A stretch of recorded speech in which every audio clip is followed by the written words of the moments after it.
Prioritize. That's the nothing personal word of the day. It is Wednesday, April 1st, 2026. Today's episode is brought to you by DraftKings. DraftKings, the crown is yours. Are you muted? Prioritize. I am not. Coca, you can't hear me? Are we No, done? I don't think anybody can hear you. I can hear me. I'm not muted. I look good. I feel good. It's April Fool's Day. Is this an April Fool's situation? Because It was. Oh, are you shitting me? All right, start again. Thank you, Coca. April Fool's Day.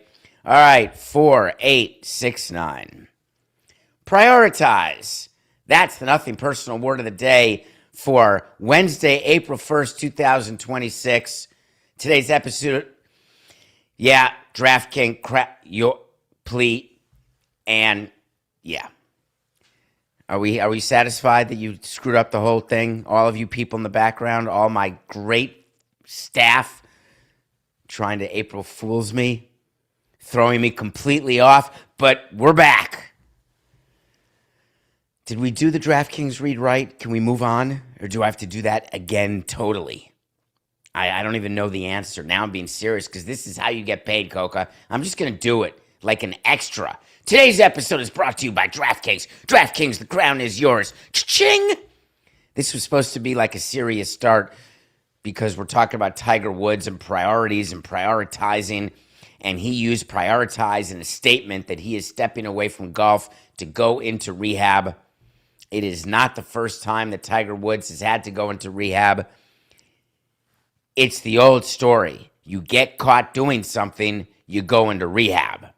You get caught doing drugs, you get caught drunk driving, you get caught having an affair, whatever it is that you're caught doing, you have to either be a sex addict or a drug addict, you have to be a prescription drug addict because you had surgeries, or you have to be an alcohol addict because you had an abusive parent, or because you like imbibing at 4 o'clock in the afternoon on a random Wednesday. Whatever the case may be, rehab is used as some sort of way to explain how you should be forgiven for your behavior. And it got me thinking about our judgment of people. So if you're going to get into one car accidents, and when Tiger Woods happened, he was driving in Jupiter near his home. If you haven't heard the story, then you're under a rock. But if you haven't, he somehow clipped the back of a car because he was looking at his phone, he said, and changing the radio station.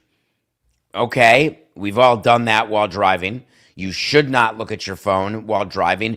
Everyone looks at their phone. If you drive by people on the LIE or on 95 or on the Turnpike, wherever you are in the country, you will see people on their phones. It is against the law. It is not very well enforced, and it is incredibly dangerous. And the reason why, when you're looking at your phone and you're going 20 miles an hour or 25 miles an hour on your street and you think it's okay, and then you look up and the car in front of you does something you don't expect it to do, like slow down to turn or slow down because something's in the road or there's a deer or whatever the case may be. And Tiger Woods couldn't stop in time. He clipped the back of the car while trying to avoid it, and somehow it made his car roll over, which it did, and then he was arrested, and he was found with pills in his pocket, and he, again, as we discussed, did not get a driving under the influence of alcohol. It's driving under the influence of drugs. So we talked about it. What changed today is that Tiger Woods decided to go public and tell people that he would not be at the Masters to help Jim Nantz figure out whether Bryson is a good golfer.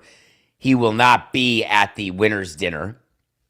He will not be anywhere, but he said he's stepping away for a period of time to seek treatment and focus on my health. This is necessary in order for me to prioritize my well-being and work toward lasting recovery. That's page 1 of the addiction playbook. It's what you have to say. I would tell you that a different statement would have been in good taste. Tiger Woods is committed to taking the time needed to return to a healthier, stronger, more focused place, personally, professionally. By the way, maintain and respect my privacy. Instead of the usual PR agreed to statements when it comes to this, I think a conversation as a role model, as Tiger Woods is to so many people and was to so many people. Remember, Tiger Woods is heavily involved in the future of the PGA and involved in PGA and LIV negotiations, which are really not going on anymore, but really is a part of golf and a part of golf's history, being what some would call the second best player, third best player ever, obviously could have been the greatest player ever. I think these statements from people should be about epiphany, not priority. The epiphany of how many times do you screw with Lady Luck and fate and destiny until it's too late? How many one-car accidents can you have before you have a two-car accident? How many times can you be the only one injured before someone else is injured? And instead of being released on your own recognizance with bail or not bail, you end up in prison because you've killed somebody. The epiphany of people are talking about how important it is. Why doesn't he get a driver? So I wanted to end this with all of us taking a look at ourselves and how we operate, not just vehicles, but how we choose to live both publicly and privately. The biggest excuse that is used to not Uber or not get a driver is that you don't have the money. And I absolutely understand that. If you do not have the money to afford Uber, totally fine. There's something called a designated driver, where if you're going to drink or do drugs, you don't do the driving. That's not about money. Everybody can afford to not drink a particular night or do drugs a particular night. If you are an addict, addicts are able to, from what I understand their addiction, realize they're addicted. Even if you don't realize you're addicted, don't focus on that part of the sentence. Getting behind a wheel puts you in danger of losing your freedom to continue to be addicted. Why would you do something that would stop you?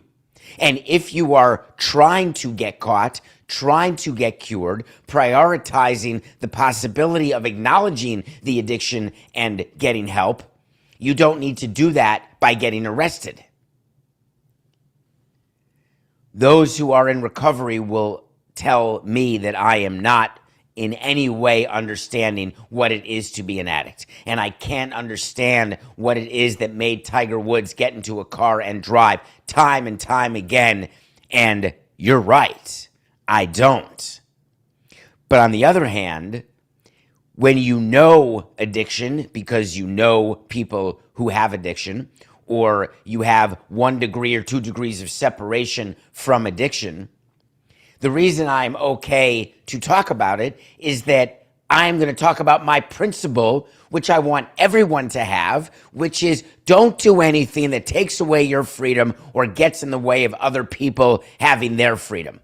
If you live by that principle, you would allow yourself to be addicted if you so choose, or you can't choose, you don't choose, it happens because of brain chemistry, etc., but still you wouldn't violate that.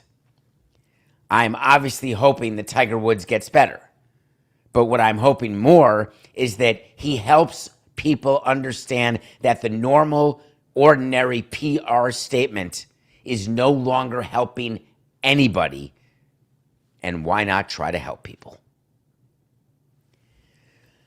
If I get one more email from you all, and I love it, so I don't want to sound that way, at David P. Samson on Twitter, DavidSamsonPodcast.com.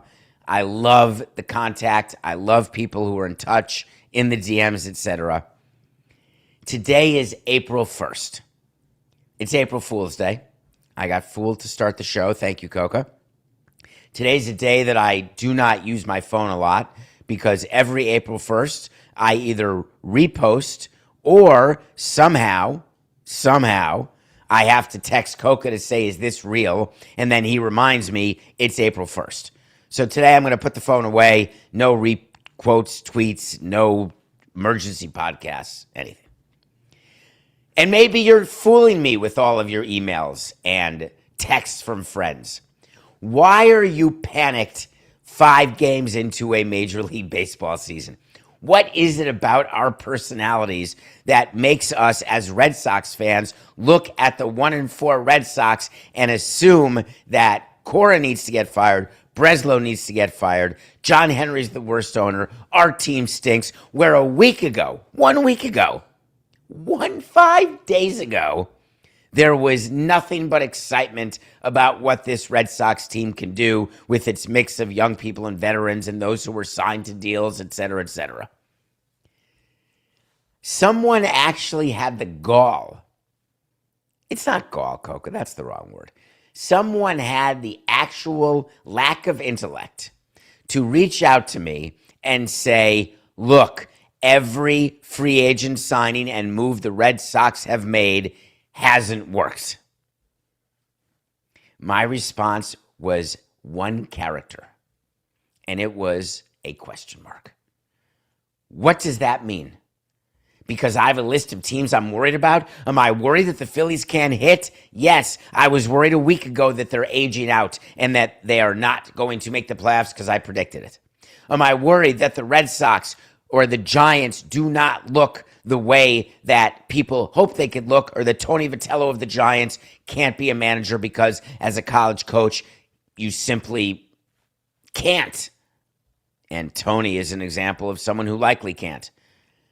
But the Giants winning 2 in a row after an 0-3 start, is everyone now, hey, Tony's great. Everyone gets the message. He's a player's manager. They love his enthusiasm. They're not upset about his preseason speech, which went over the top, or his post-game media veils, which are outrageously bad.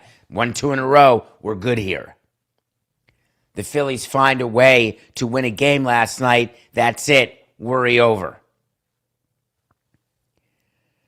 I don't know how to change your view on how you look at things and draw conclusions from sample sizes that are so small. Because this is not a 2026 thing. This is not a 2015 thing. This goes back to the beginning of time, that you take an event or a moment and you somehow use that moment, event, to dictate to you how everything else will go.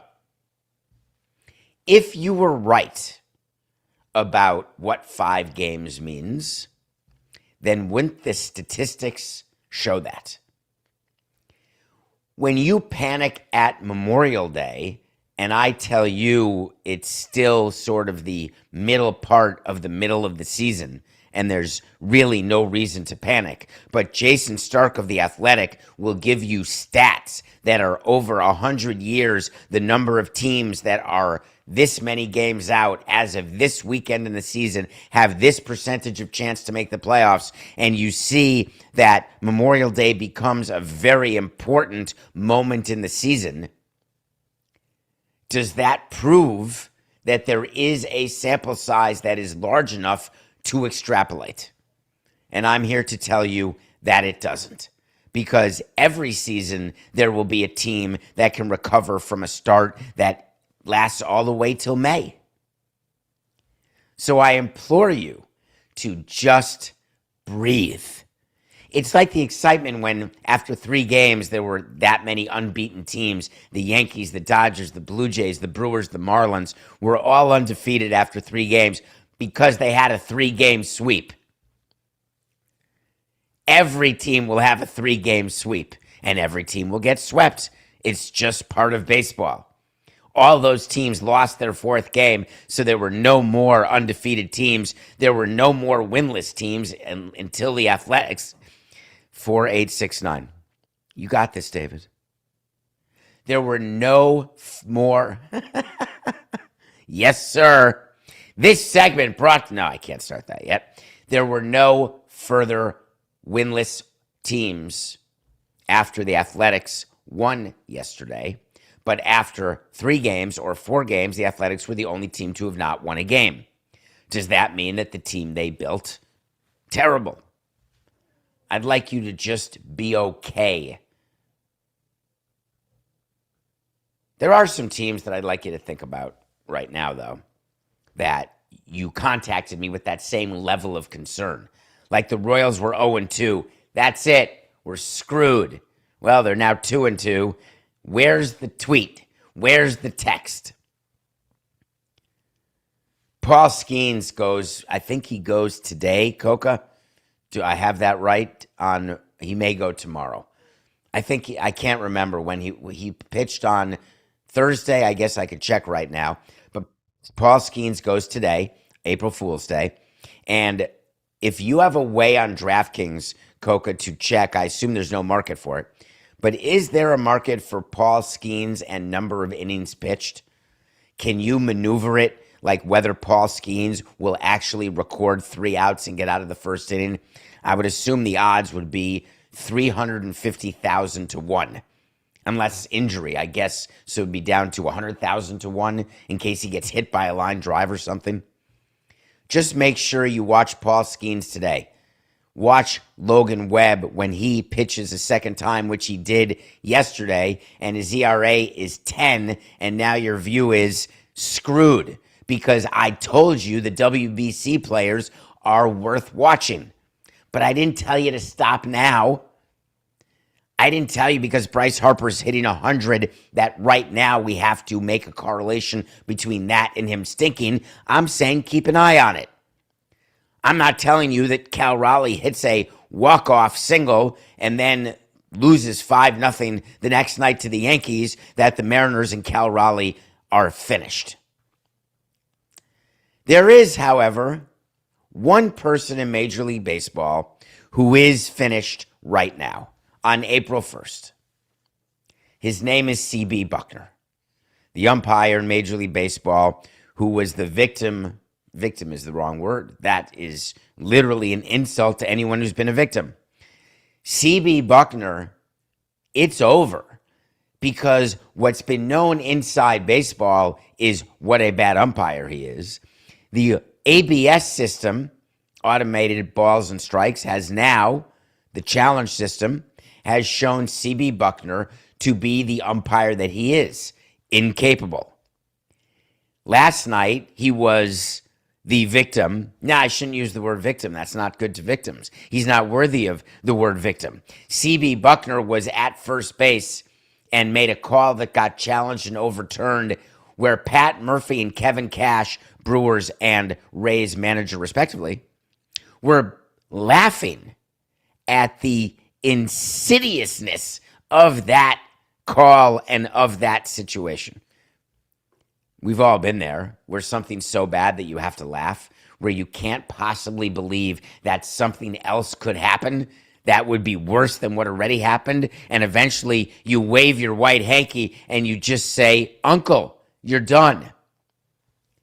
C.B. Buckner has not been able to be let go because he's a member of the umpires union, because he is part of a calculation that is made within the umpire ranks. However, I assure you, C.B. Buckner, after this season, will not be back.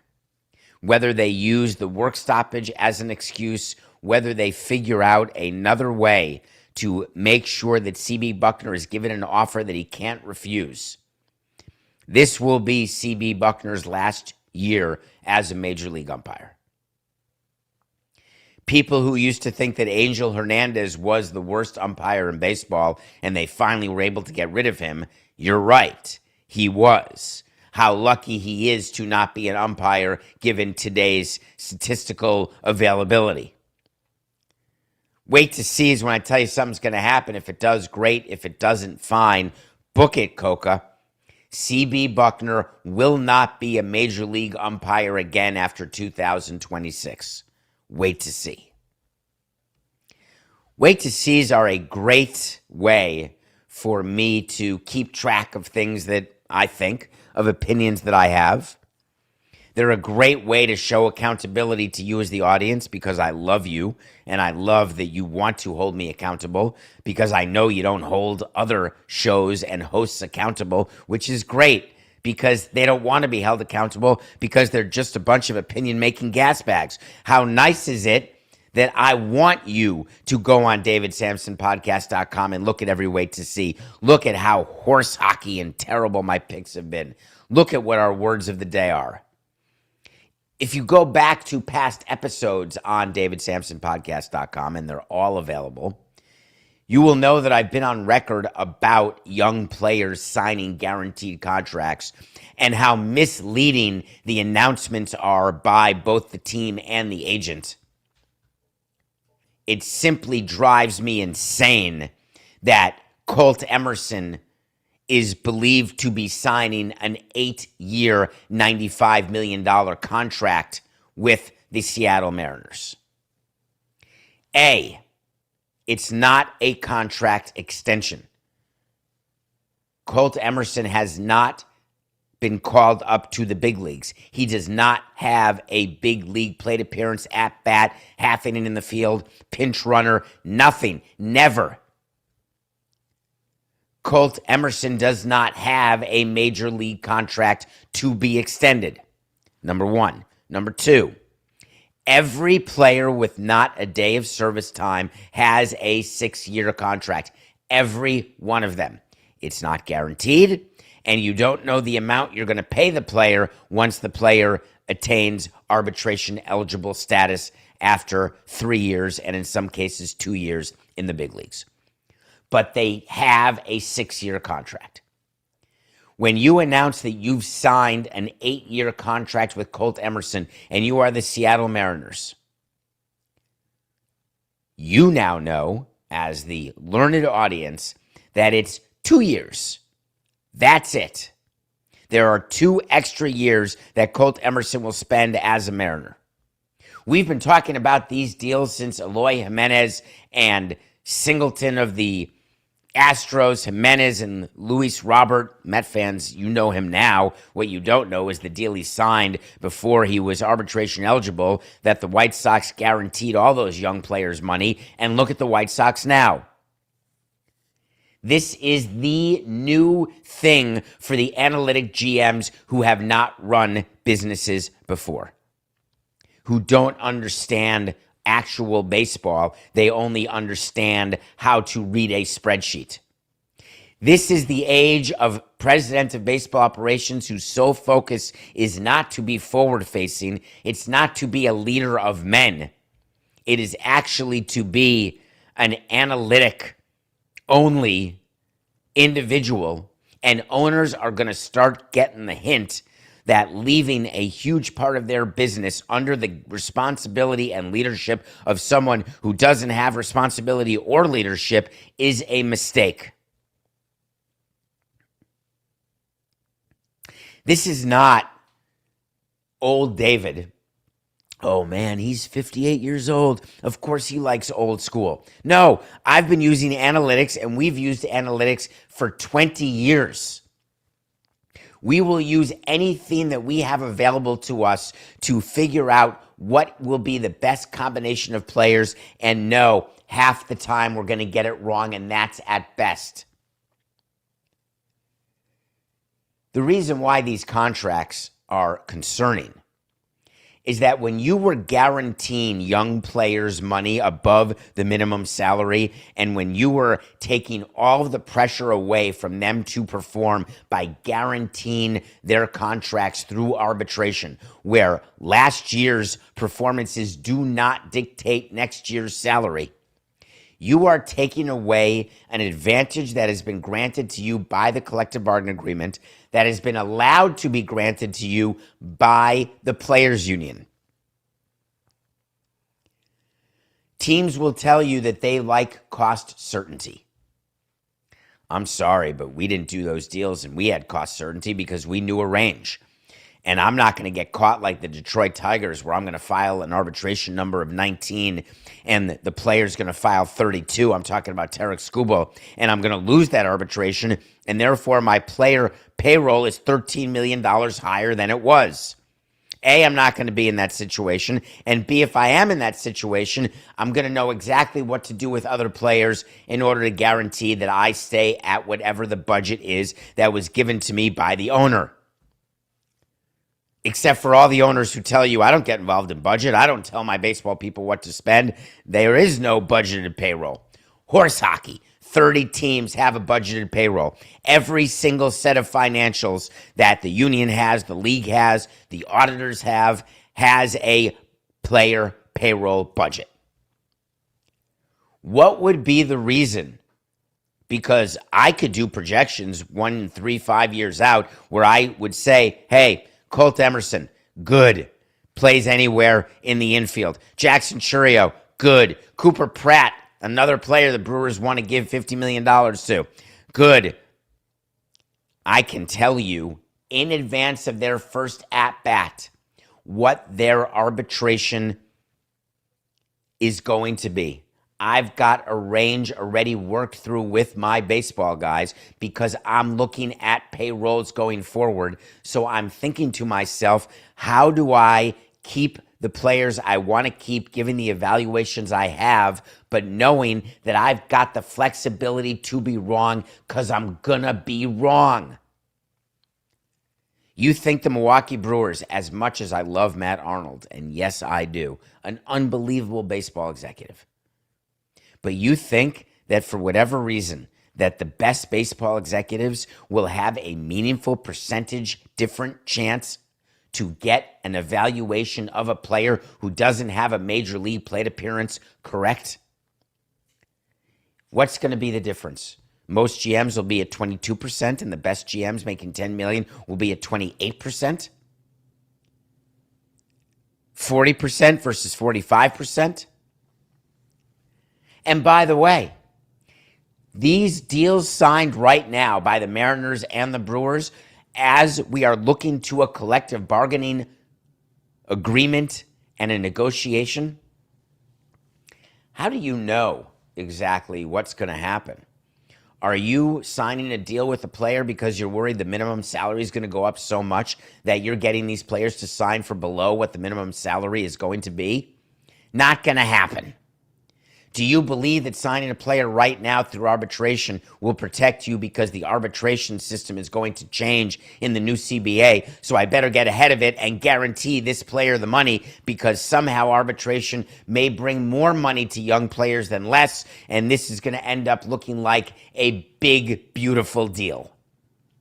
It's not going to happen that way. The behavior of teams who believe that they can get out ahead of a new CBA because they know how it's going to end, what it's going to look like, and therefore they're playing chess while we're playing checkers because they're signing all these players, it has not worked out for them. I do not begrudge Colt Emerson for getting that record deal from the Mariners, just like I wasn't upset about Jackson Churio when he got his money. I'm not upset with Pete Crow Armstrong getting $115 million over 6 years after an unbelievable one half of one season.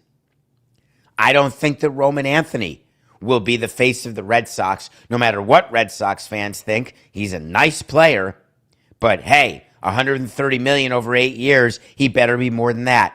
But I am not begrudging the teams for doing it. What I'm begrudging is the explanations that are given, that somehow we know something that you don't know. Because it all comes back to that feeling that I used to have as executive, that executives still have to this day, which is they're so much smarter than everybody else, and they won't waste an opportunity to prove it. Proving it can be in the media, through leaks, through press statements.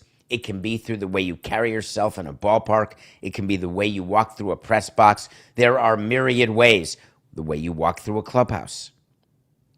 It used to be that all of the ways that I tried to prove that I deserved to be president of a team, and I tried all the different ways. I suffered from that complex my whole life, and being president of a team was no different for 18 years, trying to prove that you belong, trying to prove to yourself that you belong by proving to others that you belong so you can take the glow of people's compliments. It's so empty, and I've learned that over these past 7 years, 8 years. That type of peacocking, as we call it, or chest puffing, or look at me Louie actions. Those are done to the detriment of your job. All of these contracts that are unnecessarily signed by these young players, at the end of the day, it's not what's going to make you look good and make people say, wow, he's doing something that I can't do. It's all the other ways. Take a look at Andrew Friedman and why he's a Hall of Fame baseball executive and what he does with the Dodgers. Doesn't matter how many resources he has or how much money he has. Look at the way he has chosen to operate his team in almost the opposite way of look at me and peacocking. And what does he have in return? He's got a dynasty, and he's going to have a plaque in Cooperstown. Who's right? Who's wrong? Let's do a review, Coco, please.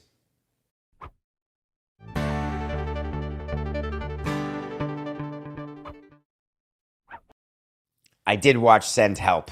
I'm reviewing the movie Send Help with Rachel McAdams, Dylan O'Brien, a movie about a woman.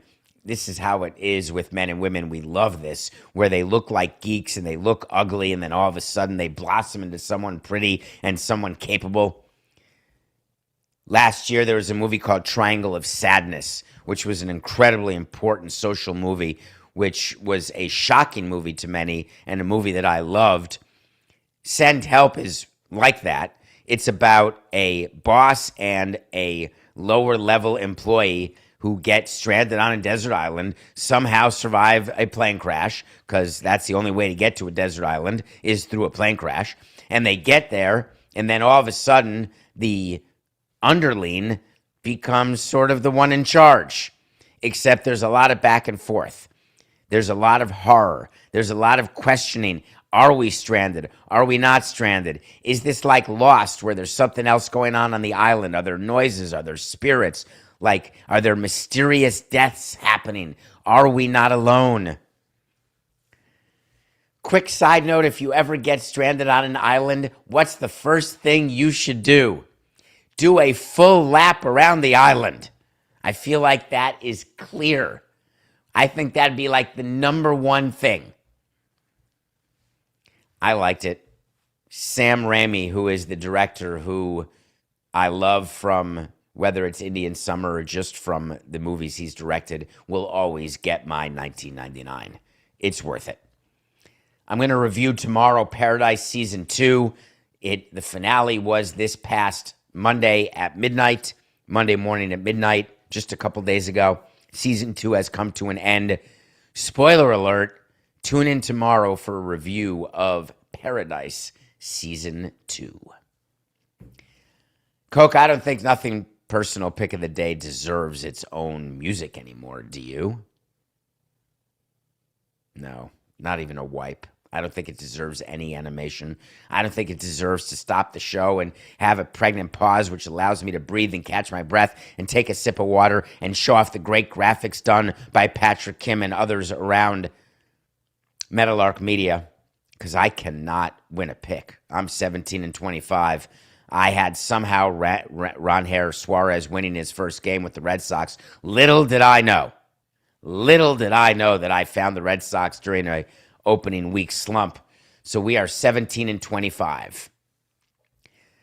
Do you remember the rumors for the World Baseball Classic? Those fans of the USA team will.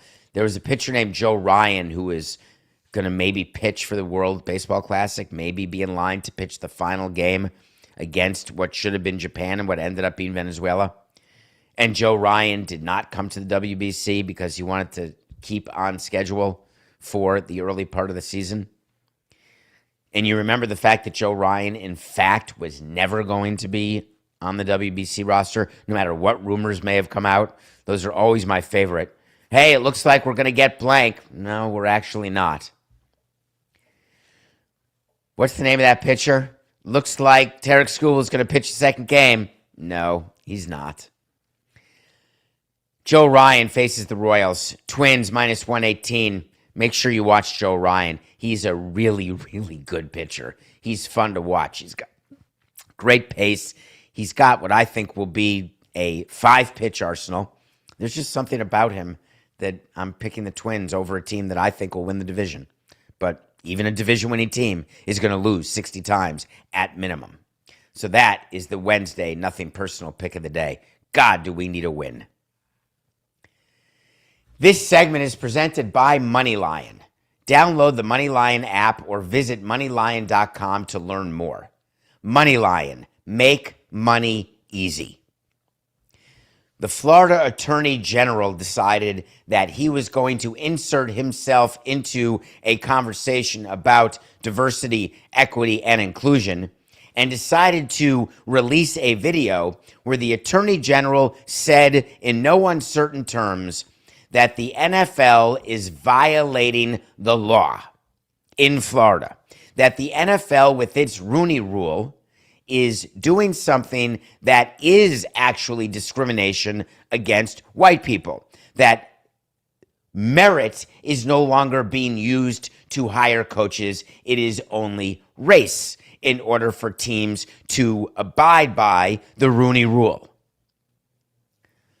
The Florida Attorney General had the gall and absolute just legal stupidity to call for the NFL to suspend the Rooney Rule, saying, we are going to act. You are violating the law. We are going to do something legal against you if you do not comply with our law. Because state law in Florida requires that race-based interview considerations. Race-based interview considerations. Is that the Rooney Rule? Where you interview a minority because you're trying to check a box, where baseball has the Selig rule. I wonder why he didn't go after Major League Baseball for the Selig rule, because the Marlins and the Tampa Bay Rays have the same situation going on in Florida. The Rooney Rule in the NFL was created in 2003, and you know what it is. You've got to interview minority candidates to be your head coach or your GM or any other senior role. Your hiring process must have minority candidates. There are people who say there are not enough black head coaches in the NFL, or black managers, or diverse managers, people of color, brown managers in Major League Baseball. There are lawsuits filed by Brian Flores about the fact that he didn't get another chance to be a head coach, and is it because of his color or various other things the NFL does wrong in its hiring process. You have heard me tell you that in order not to violate the Selig rule, that we would submit a list that had minority candidates who we knew we were not going to hire. Not because they were minorities, because they were not the choice of manager who we wanted at that time.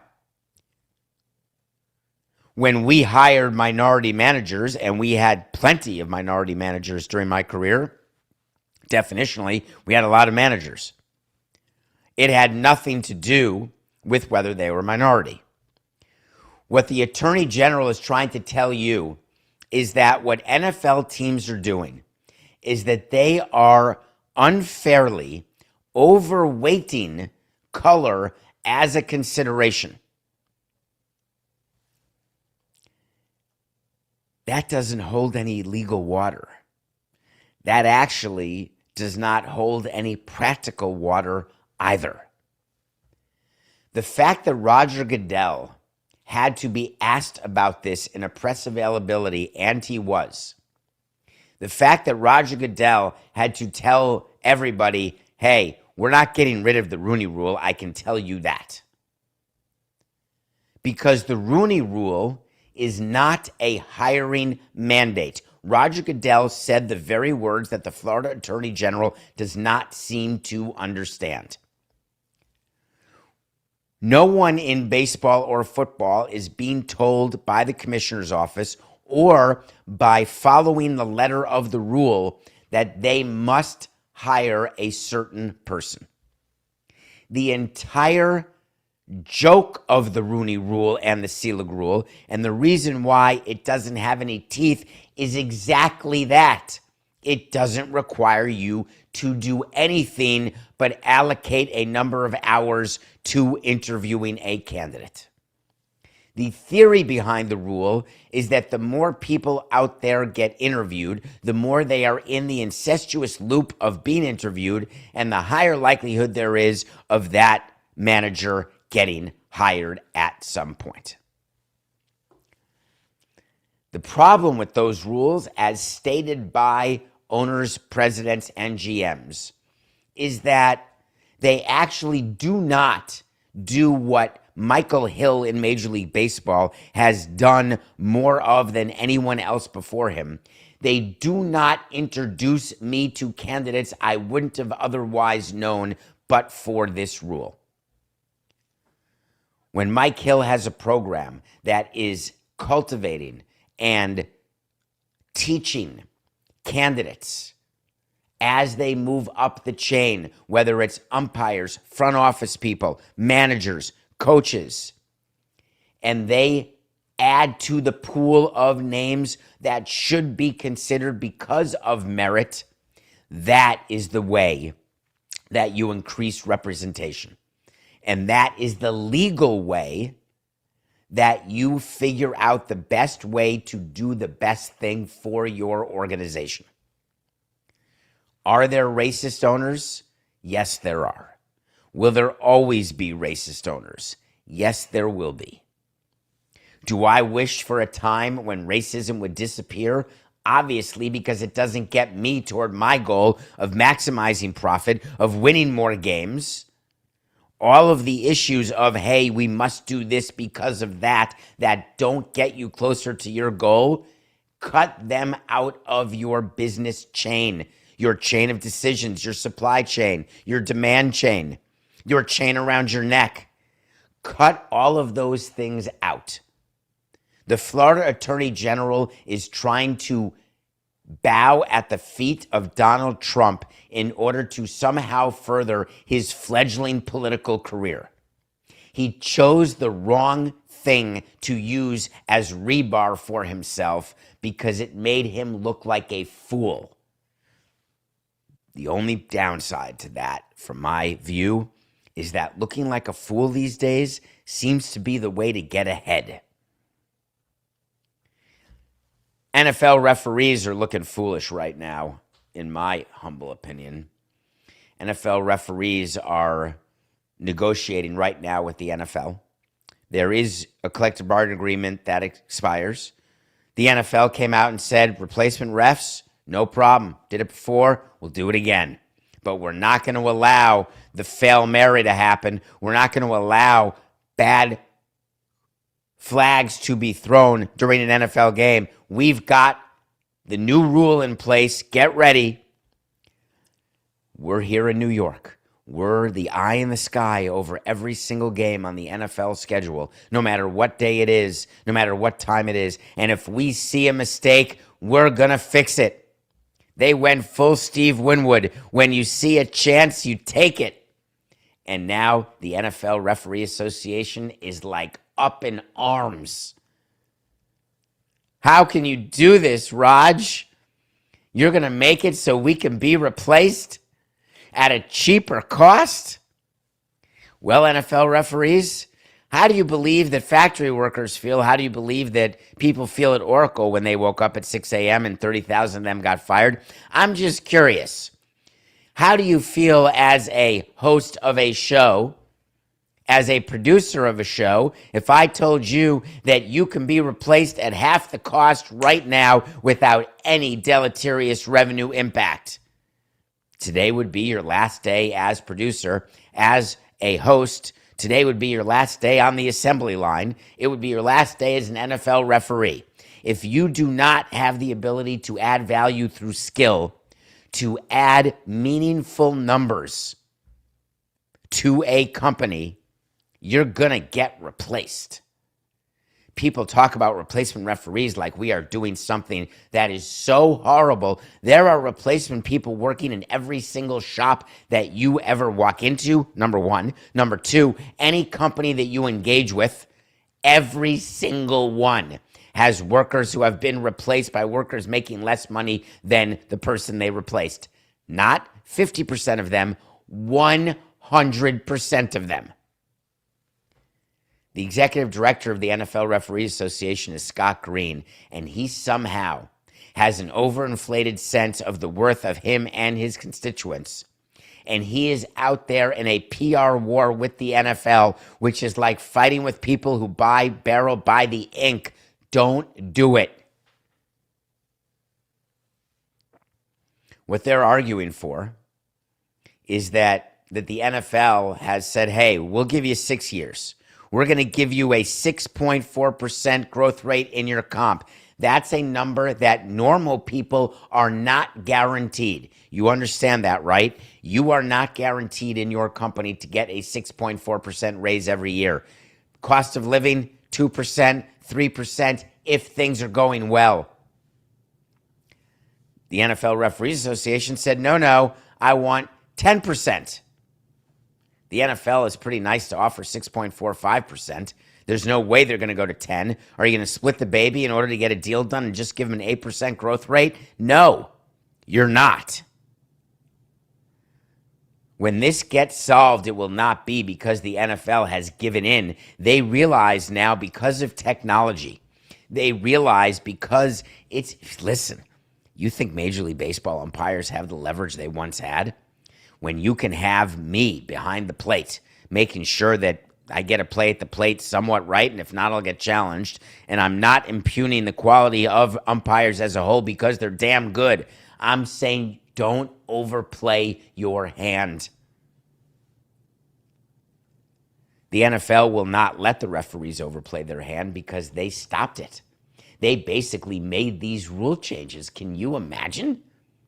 Can you imagine what you're thinking if you're running the Referees Association and you realize that there's a new policy that basically says we are going to be able to assist referees on the field? The owners approved it immediately, unanimously, basically saying, hey, replacement refs, any refs, if they miss a penalty, we'll take care of it. That is a way to gain leverage in a negotiation. It's a way to make sure people you're negotiating against understand where they fit in the food chain of the company. It is a way when you are making rules that are not needing to be negotiated as part of a CBA, when you are changing the way a workplace will look because it's within the four corners of what you're allowed to do, and it comes at the expense of workers, the power of the workers disappears in that regard. And that's not because I am a management first guy. I'm just telling you how it works. The NFL is playing by that rule perfectly. The NFL Referees Association has a big problem. DraftKings Sportsbook, the number one sportsbook for live betting, is built for March. The tournament is unexpected. Rewards are guaranteed. DraftKings Sportsbook is delivering the most generous rewards in the market. With DraftKings, the number one sportsbook for live betting, you're not betting what might happen. You're betting what's happening. New to DraftKings? Bet just $5 and get $200 in bonus bets instantly. Download the DraftKings Sportsbook app now and use code Samson. That's code SAMSON to turn $5 into $200 in bonus bets instantly. All in partnership with DraftKings. DraftKings, the crown is yours.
Welcome back to Nothing Personal.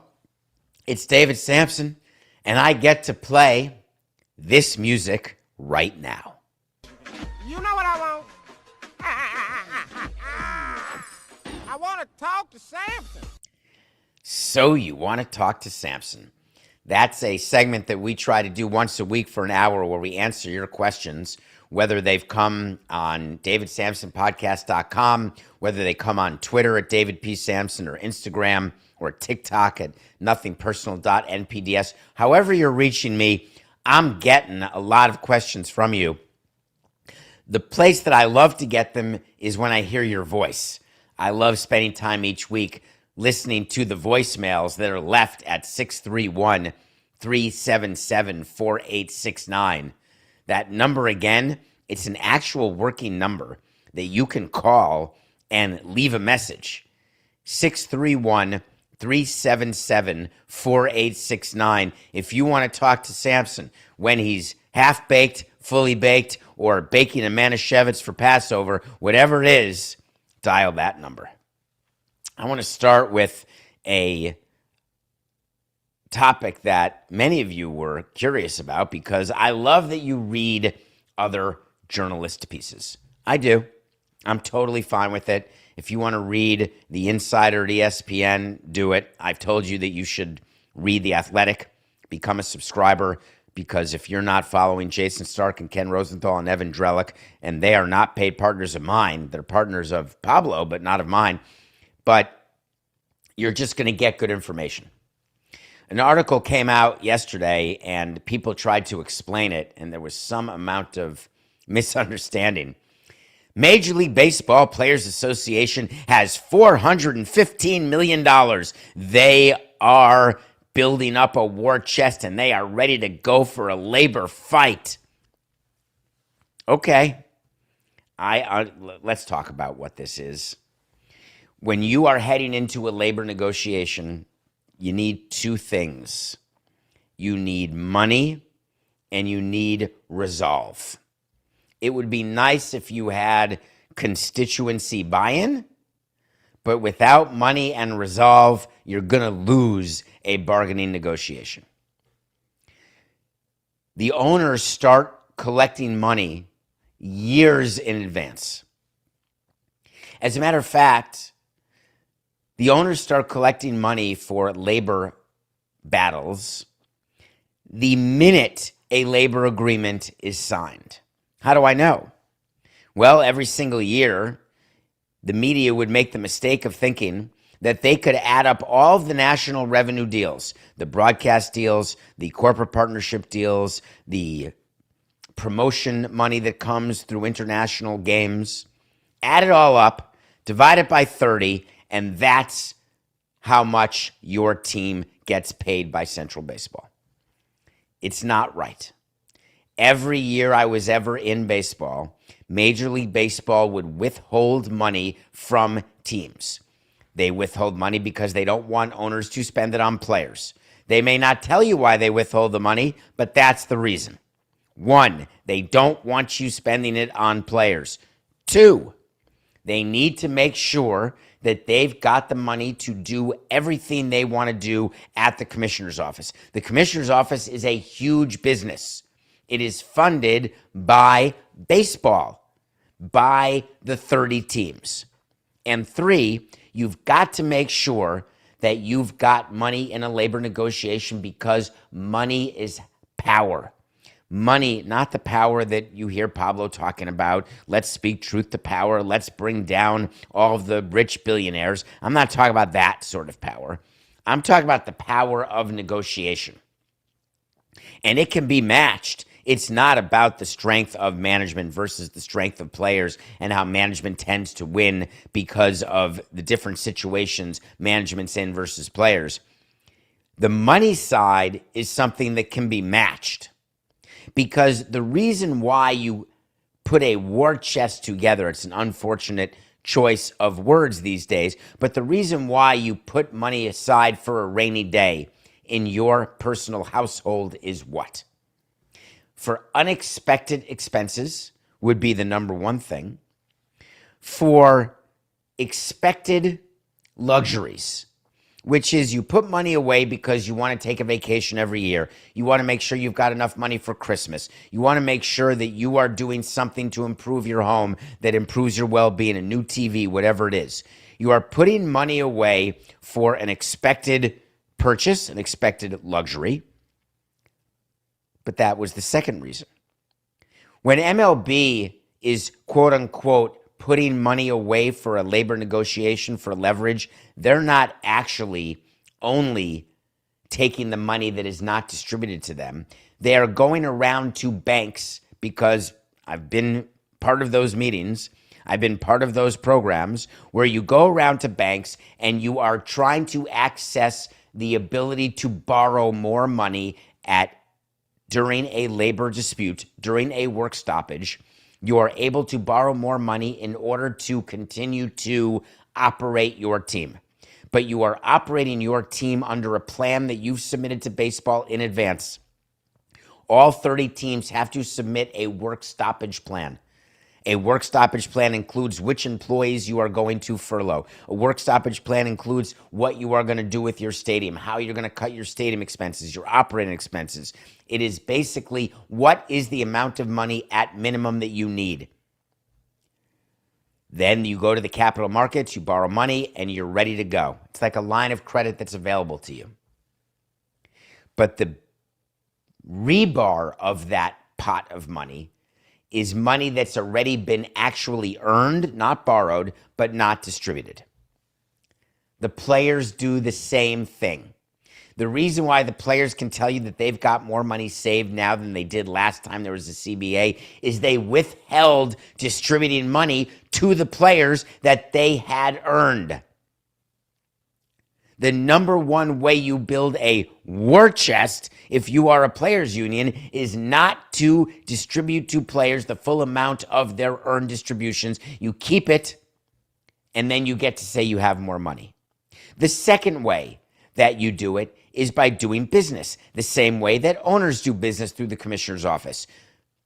Have you heard of the reason Tony Clark is no longer the executive director of the union? Because of this company, among others, a for-profit arm that the union started that is full of corruption.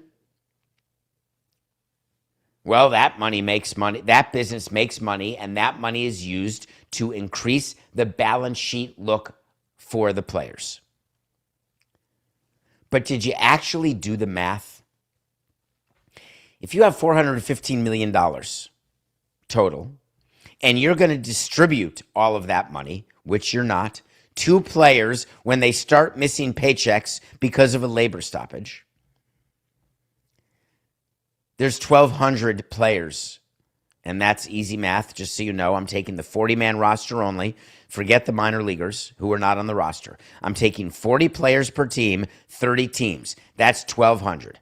If I take $415 million and I distribute it by 1,200 people, the rough math is like $350,000 per player. How does that work when a player is used to making at minimum twice that? Are the players going to change the way they operate, change their expenses because they've got more variable expenses than fixed expenses, which most players and people don't have? That's part of the reason why there's so much bankruptcy and lack of savings in America, is because people's fixed expenses are way too high.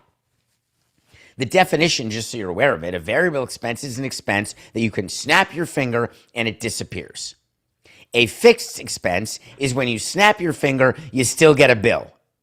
A mortgage, a car payment because you've leased a car, your electric bill, food bill, fixed expenses, contractually obligated expenses, variable expenses, how many nights a week you go out to dinner, variable expenses, buying an extra car,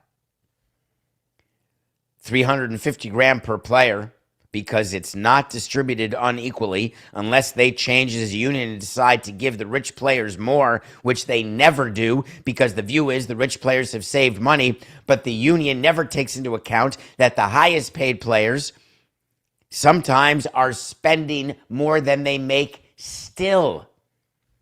And of course, all of you say the same thing. If I made $5 million a year, I would never spend more than I make. I would always operate at a profit.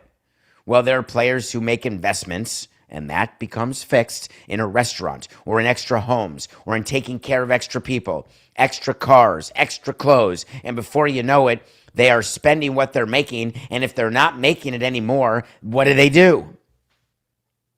So I have not and will not buy into the theory that the union or the owners are trying to proffer to you, which is the size of their war chests is directly correlated to the strength of their bargaining position. That is not the case. It is true that in the last 2 days, the Players Association decided they were going to shut down Players Way. As I told you a few minutes ago, that's the Tony Clark-led initiative that was done with baseball and football, trying to make sure that they were taking advantage of players, NIL, etc. But remember, that's being federally investigated. Remember, that's the reason why the NFLPA had the big issue that Pablo Torre discovered and talked about. And that's the reason why Tony Clark, among others, is no longer the executive director. They had no other choice but to eliminate it. And it's not going to impact their standing in the collective bargaining negotiations. It's not going to impact their money situation. The reality is that they will find a different and better way in order to figure out what to do with this. You know what I was laughing at?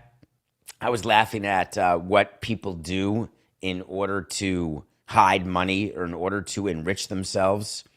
And this Players Way, right? And it's whatever that was. That's the business where you're doing things for young players and amateurs, and you're selling their name, image, and likeness by doing deals with fanatics and doing deals, licensing deals, and all the other things that you're doing in order to build your business, basically.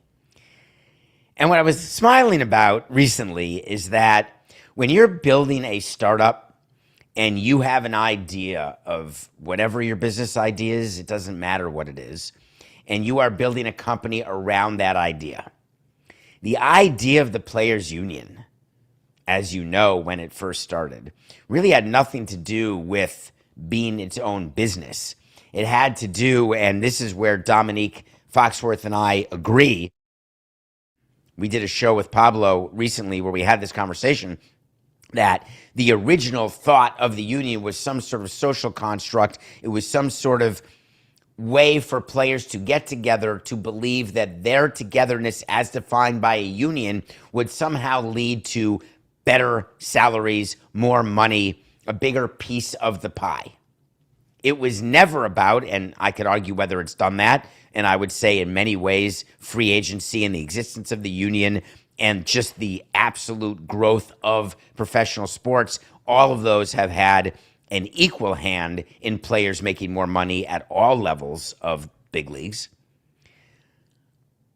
But as a business where they were charged with making money like a P&L, that was never part of it, and they've never been good at it. And it's not that I would blame them, because owners are not good at playing shortstop.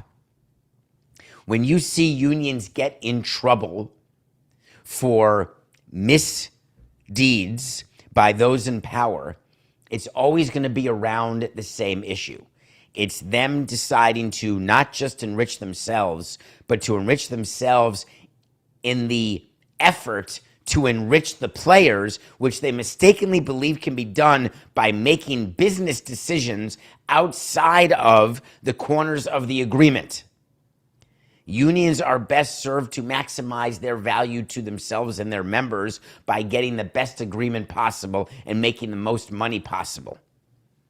These unions have discovered that, and we will see what happens with baseball. But don't let people around your water cooler tell you that $415 million means MLB Players Association is ready to rock and roll, because it doesn't mean that. Please respond to this question. Do you regret the Marlins sale in 2017 the way Mark Cuban regrets selling the Mavericks? Woo! Yes, I will answer this question. Thank you for this was on, I can't remember, Twitter, or it was emailed to me at davidsamsonpodcast.com.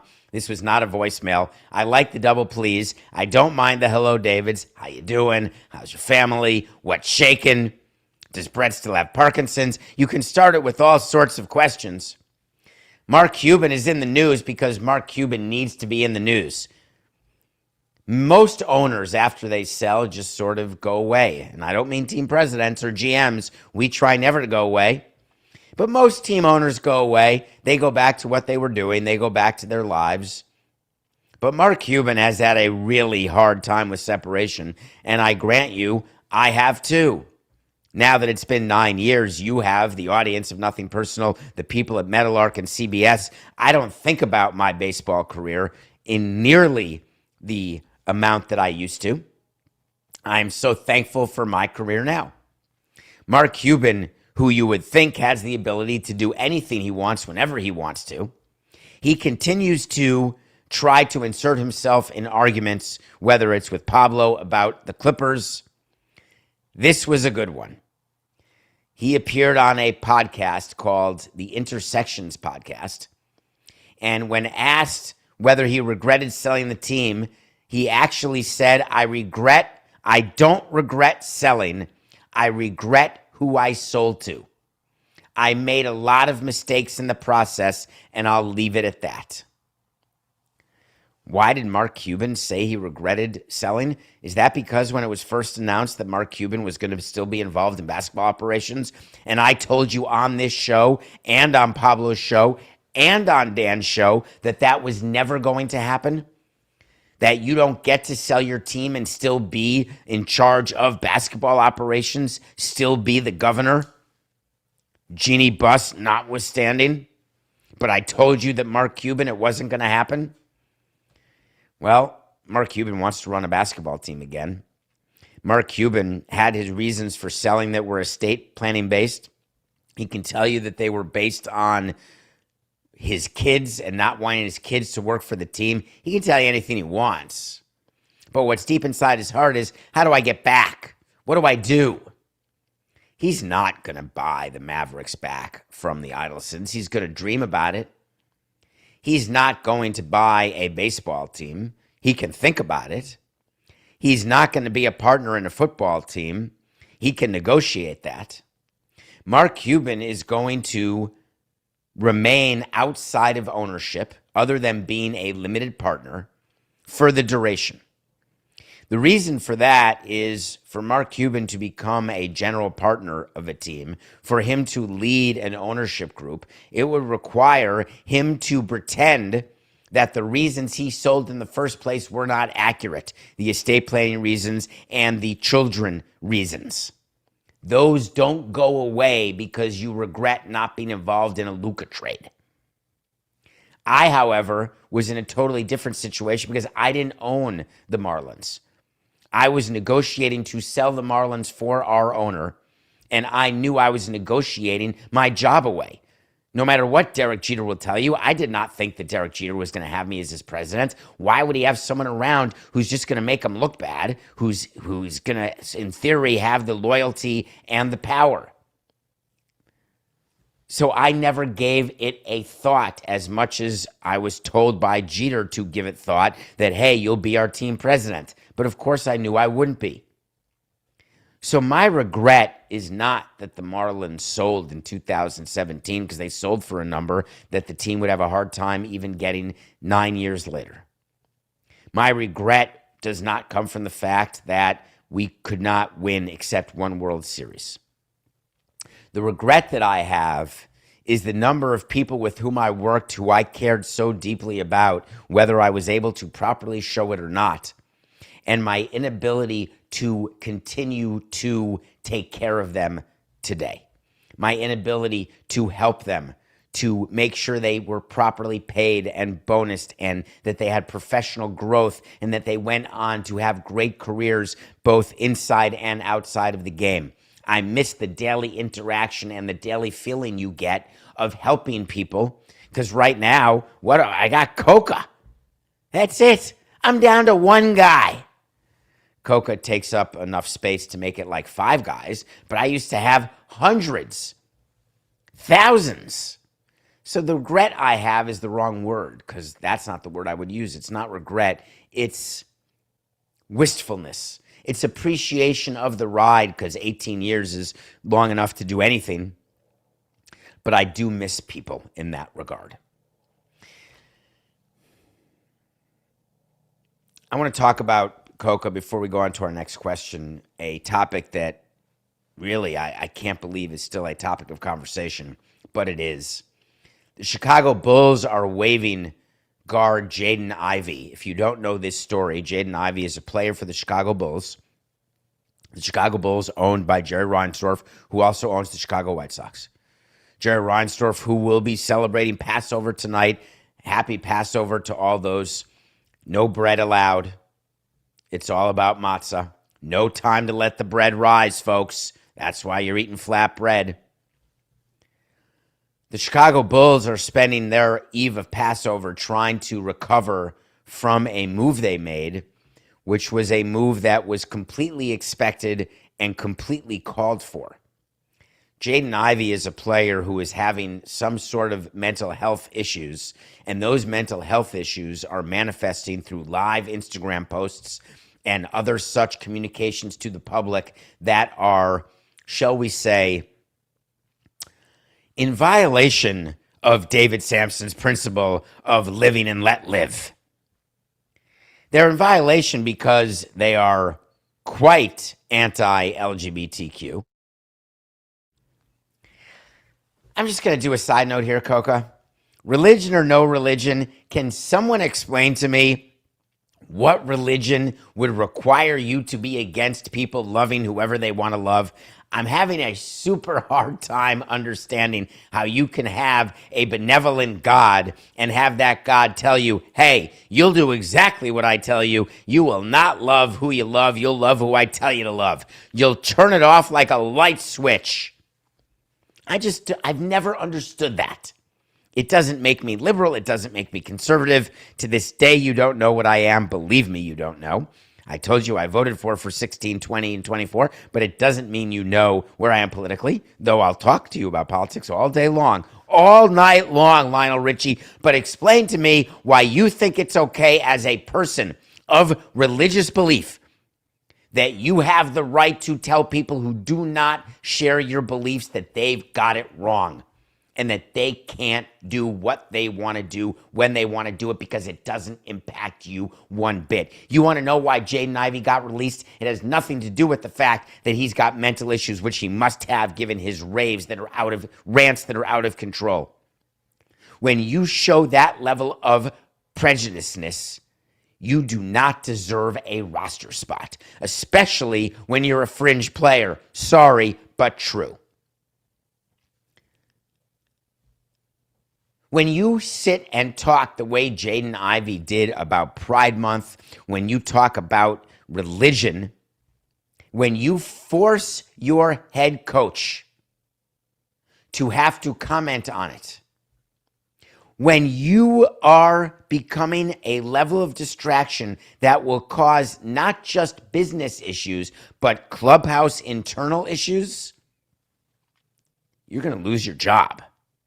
Listen to what Billy Donovan, the coach of the Bulls, said about Jaden Ivey. I know some of the things that we put out there. I think it's a situation for him where, it's on his own personal Instagram. I don't want to get into what he put out there, but certainly I hope for him, he's okay. I don't know, I've had conversations with Jaden and stuff, and he's been always about rehabbing his knee and trying to get back to the court and wanting to play. But I think organizationally, there's certain standards I think we want to have as an organization and try to live up to those each and every day. Certain standards we want to have as an organization. I want you to make sure that you pay attention to that, because those standards are often based on quite shaky foundations. Those standards are based on the skill of the player. Those standards are based on where the team is, where the player is contractually. Those standards are often based on speaking to the commissioner's office and discovering whether you can get out of a contract or not. There are certain third rail issues, it appears, though it's getting very, very, very much more difficult to understand where those third rails are. Is it racism? Is it misogyny? When you see things that have been normalized by the president of your country, when you see things that are normalized by so many people who actually have no power, no clue, and no platform, it allows you to either jump on a bandwagon in order to not feel lost and unincluded, which is the story of most serial killers, or it gives you an opportunity to draw a line in the sand and say, I won't be that. The Chicago Bulls decided this was that line. Players, on the other hand, and many others in the world have decided that what Jaden Ivey did is no problem at all. And as a matter of fact, you've had a bunch of players who have decided, what I'm going to do is I'm going to get on my own social media and I am going to start reciting Bible verses in order to somehow make you see that Jaden Ivey has been wronged. Travion Henderson, basically, once Jaden Ivey got waived, and you may know him, he's the player on the Patriots, he came out with his own video, not just supporting Jaden Ivey, but coming out and agreeing with Jaden Ivey's absolute homophobia, which then caused his coach, Mike Vrabel, to also have to give a comment. Listen to what Mike Vrabel, coach of the Patriots, said. I love Travion. I love the person. He cares deeply about our team. He cares deeply about his faith. He cares deeply about his family, his wife, the people in our building. And so I want them to be able to express what they believe in their heart and in their mind, but also want to make sure that they're educated. And we want to be inclusive. Everything we want to do wants to provide an environment for people to, one, feel comfortable, but also to share their personal beliefs. And then also we represent the team and then we represent the organization. Coca, can you help me out here? Travion Henderson, what tier is he in the NFL, would you say? If you had to just make him a tier 1, is he a tier 2, a tier 3? I understand he's a young player, but where do you have him? Do you have him as decent? Do you have him as better than Jaden Ivey? Well, here's what Mike Vrabel was basically saying, is that a rookie on a rookie deal who is more important to our team than Jaden Ivey was to the Bulls, we have to come out immediately and say, hey, everyone's allowed to his own opinion, and we want to foster a culture where players are allowed to voice that opinion. But don't you forget that we are an organization and we care about inclusivity. Well, if you know Robert Kraft the way I know Robert Kraft, if Travion Henderson had decided, instead of agreeing with homophobia and being an absolutely ridiculous in that regard, if he had come out and done something anti-Semitic, Robert Kraft and Mike Vrabel would have had a far different response. So what people do is they choose what issues they are going to have as their third rail. So you're not just choosing the quality of the player, you're choosing the issue as well, that you are going to decide this is what we accept, this is what we don't accept. The decision-making process of what issues are going to be important to the owner or not is something that is planned in advance. And you may think it's crazy, but the number of conversations that I had, both with the owner and with our president of baseball operations, and with our other vice presidents and senior and executive vice presidents, about how we would react to different, easily predictable binds that you can find yourself in as the president of a team. You can workshop those: DUI, racism, homophobia, domestic violence. I can go through the list of issues that I would workshop, saying to myself, all right, these players, this issue, it's just a flow chart. It's really easy to do a calculation. And the reason why you do it in advance is it allows you to not have an emotional response to an up to the second problem with your team. Do you know what we didn't talk about in advance or cover in advance? Because misogyny, homophobia, racism, sexism, arrest, divorce, covered all that. We didn't cover boat accidents. We didn't cover death of players. We talked about death of an entire team in a plane crash, and we had that ready to go. But individual player tragedy, whether a spouse would pass away or the player himself would pass away or a child, God forbid, we did not workshop those situations. And the reason is I look back, Coca, it just never occurred to me I'd be in them. I never thought that I would have to practice what it is to do in a situation like that. But in all the other situations, we were ready. When Billy Donovan and Mike Vrabel are the spokespeople, which I've always thought was unfair to make your manager or coach speak about these things, it should be the general manager or the team president who speaks about them. The manager and coaches have to meet the media enough, all with the on-field situation. I wanted as much as possible to take off-field issues and take them upon myself or give them to our general manager or president of baseball ops. What do I think is going to happen here with Jaden Ivey? Well, he's going to get help, I hope, but his NBA career has come to an end. Let's go to a voicemail, please, Coca. Hey, David. This is Johan calling from Houston, Texas. Go Astros. I just had a quick question. Would you rather, as an executive, look at the schedule and have all of maybe your easiest competition at the beginning of the year or at the end of the year? I guess the same thing goes for maybe the toughest competition that she'll be playing that year. All right. Long live the GOAT Coca. Thank you. Is that how these voicemails get past you, Coca? Have people figured out the best way to get their voice on the show? It's no longer like, hey, David, hope your daughter's doing okay. It's, man, Coca's the greatest. So, Johan from Houston, I will answer this one relatively quickly for you.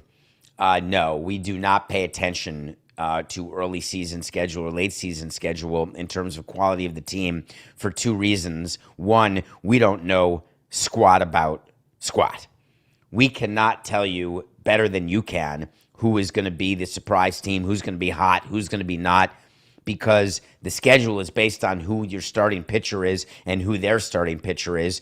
And we do not in any way go through the schedule and say, all right, we're going to be facing this guy. If we play the Mets this 3 days in July, we're going to have to face, Tom Glavine. We just didn't look at it that way. Or Jacob deGrom or Matt Harvey. That wasn't the way to do it.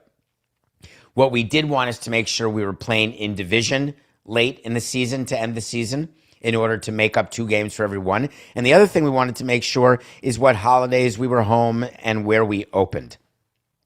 We were curious about plane travel. Yes, that is not easy or hard opponents. That's based on location of opponents. Because once we would get the schedule, we would then submit it to our charter partner, which in various years was different, whether it was Miami Air and then it was United, Delta, whoever it was. But you can calculate the number of miles you'll have to fly. We don't want a road trip that takes us from LA and then to Philly and then to Milwaukee. We don't want to go west to come all the way east to go to the Midwest to go back to Florida. So we would calculate that, and that would impact our view of the schedule. But easy and hard, I don't know. Are you looking at baseball so far this week? If you look, Johan, at any schedule, when the Astros were starting to have the Red Sox, I don't believe they figured the Red Sox would stink like this, and I don't think that teams do that. So the answer is no. We do not look at easy. We do not look at hard. Let's go. Why are you telling me about some over-under win totals where the Brewers had an over-under win total of 83, Coca, and they won 97? Oh, that's why. Thank you, Coca. Here's two examples. So cut that out so you and I will both sound like we're totally in sync. Ready? 4, 8, 6, 9. The other reason, just to prove to you why you don't pay attention to easy versus hard, is when the Brewers were on your schedule, people would have assumed, oh, that's easy. Their over-under is 83.5. Well, they won 97 games, most in baseball. And people assumed, oh, crikeys, I don't want to face the Braves. Their over-under is 90.5. They won 76 games, missed the playoffs, and had injuries. Way to go, Coca. That was value added. I just didn't know what the hell you were doing. Plus, it's April Fool's Day, so I'm not going to believe anything you're saying. Next voicemail, please. Hey, David, you always talk about contracts having player options and team options, but it always seems like it's one or the other. Is there ever a situation where there might be like a team option in year 2, a player option in year 3, or vice versa? And if not, why? I'll take your answer off the air. What does that mean? What does that mean? I'll take it off the air, Coca. Does that mean I'm supposed to call him like separately? Like return the call and just answer the question? No, we're going to put that in the show.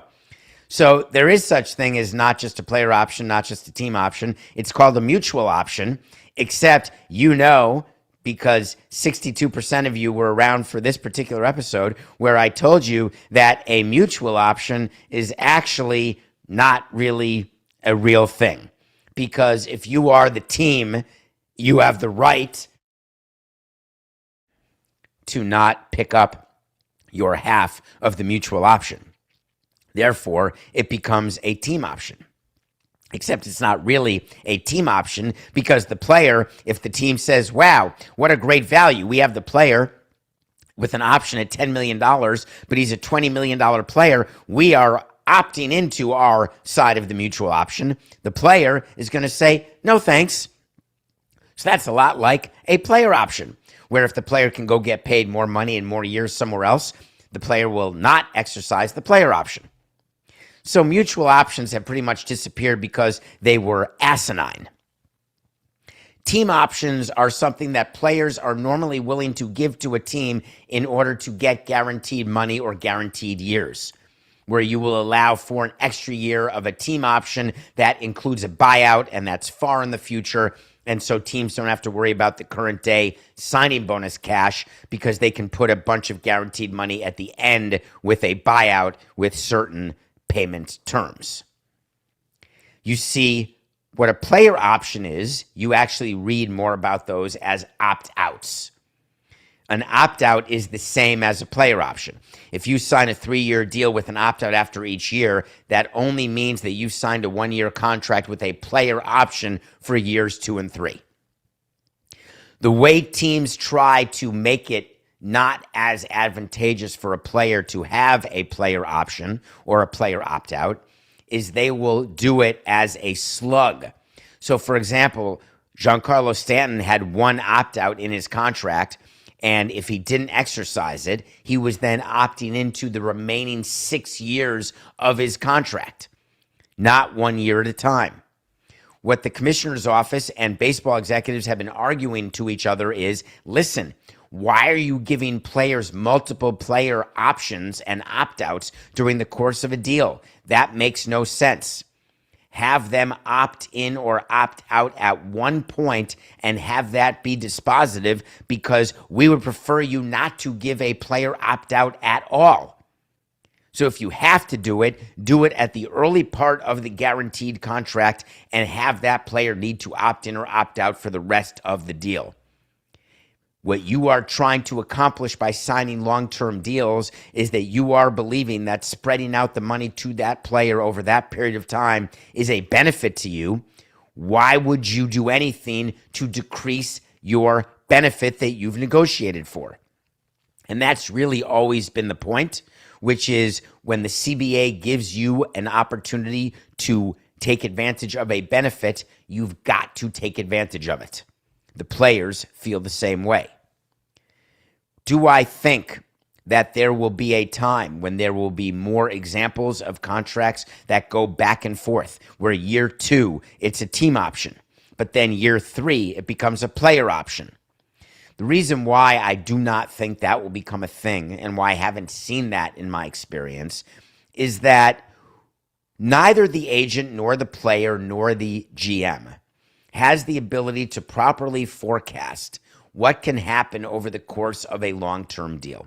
The reason why you sign a long-term deal is you understand there will be years of worse performance and years of better performance. What you're hoping for is that when you look back over the entire deal, that you will have gotten the advantage because the amount of money you've paid for that performance is less than you would have paid. Players want to believe they'll get the advantage because the quality of their performance was not up to what the level of their comp was. And so when they look back, they want to believe I was paid more than I otherwise would have been paid. If you are reevaluating that every year, isn't that sort of like being a free agent every year? It's my dream. I would love there to be alternating player and team options. Let's go a step further if you're willing to go that far and go to free agency every year. The likelihood of either of those things happening? 0.0.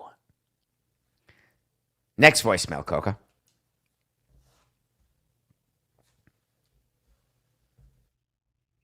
Okay, this one is not a voicemail.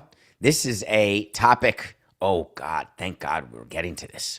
David Rubenstein is the owner of the Orioles, and one of you didn't leave a voicemail. You asked me this question, so this is a written question. Thank you.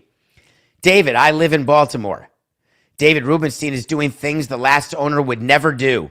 He's the best thing to happen to the Orioles. Am I wrong? So every time someone writes, am I wrong? I always think, am I right? Am I wrong? Am I wrong? Am I right? Am I right or am I right? Or am I right? I'm glad that you're happy. I love the whole frame of reference happiness where people in Baltimore were so unhappy with Peter Angelos and the Angelos ownership that anyone could have taken over and been all of a sudden beloved. But remember, that fades too. You're loving David and the new owner right now. What is that related to? Is it related to the recent article in the Baltimore Sun that I read about all the money that he's now spending? That their payroll increase was the largest of any team in baseball by percentage. By the way, do me a favor and don't get fooled by the ads you see. Side note, Coca, percentage increases, my favorite way to mislead people. Do you know that if we have 1,000 season tickets and the next year we have 2,000 season tickets, I get to tell you that we had a 100% increase in season tickets, and that's the number one percentage increase of any team in baseball, but it went from low to still low, but it gives you a bigger percentage increase? I'm just reminding you that when you say we had the largest payroll increase, 56%, if the team had a payroll of 80 and it goes to 127, hey, that's still a way below what a floor would be payroll. It's still way below average. It's a bottom quartile payroll, but man, was our increase big. But I digress. So the team did have the largest payroll percentage increase. Woohoo! Yes, they signed Pete Alonso. Hell yeah. Yes, it is true that they take prospects and they're doing those early deals. Remember, they signed that catcher, Samuel Basallo, and I said that's the end of Adley Rutschman. But instead, Adley is still playing catcher. Samuel Basallo is not. And oh yeah, they're paying him 8 years, about $65 to $67 million. But hold on, that's not it. What about the great news? Shane Baz brought him in. They just gave him $68 million. This must be different. Peter Angelos and the Orioles, they would never sign these kind of long-term deals. Their payrolls would always be kept low. Did you look at Baltimore? Did you see their attendance? Did you look at Camden Yards? Are you aware of what's going on with Masson, the Mid-Atlantic Sports Network? Are you aware at the level of revenue that the Orioles are now not receiving that they used to? Are you also aware that David Rubenstein is still within his first 5 years of ownership where he's getting the tax incentives and benefits to make sure that any losses that he has are not a problem? I just want to make sure that you're paying attention to all of the facts before you make a decision that David is your guy, that he's doing things that Angelos would never do. It's a matter of fact that when you send out your GM to carry your water for you, that's not a sign of strength to me. the GM, Mike Elias, I think he's the president of baseball operations, he came out in that very Baltimore Sun article that I read and said, this is literally a quote, I would characterize this ownership group, they're very serious. They believe in this franchise, in this city, in this market, and doing everything they can to elevate the franchise.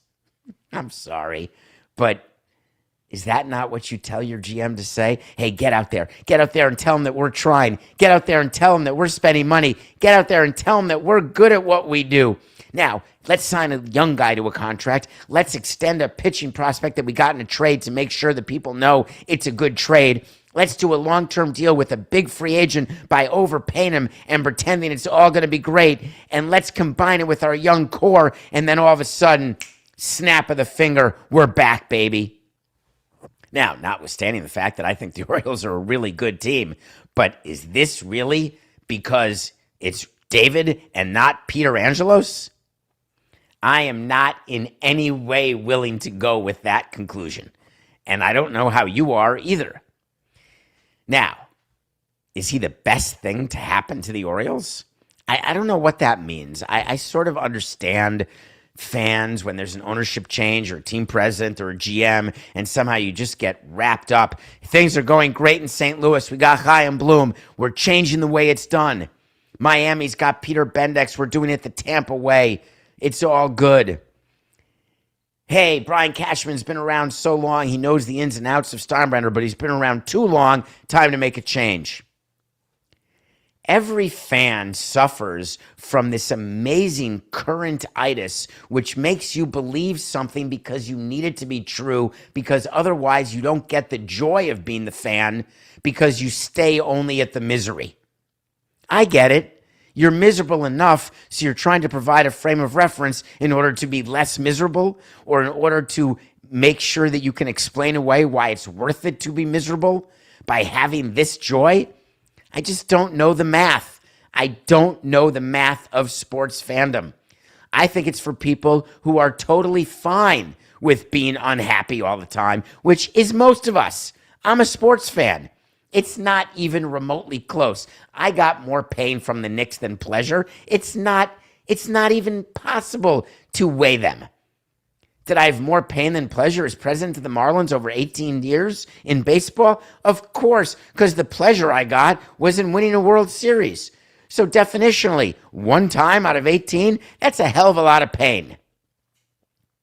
There was a saying that people would give, and I'll give it to the person who wrote this question to me, that if you find that the losses and the pain that you feel is not equaled by the pleasure you feel in the victories, then it's time to get out.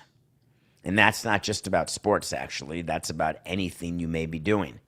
If you are unwilling to acknowledge that the pleasure is going to outdo the pain. It's sort of like judging your marriage based on how much sex you have on your honeymoon.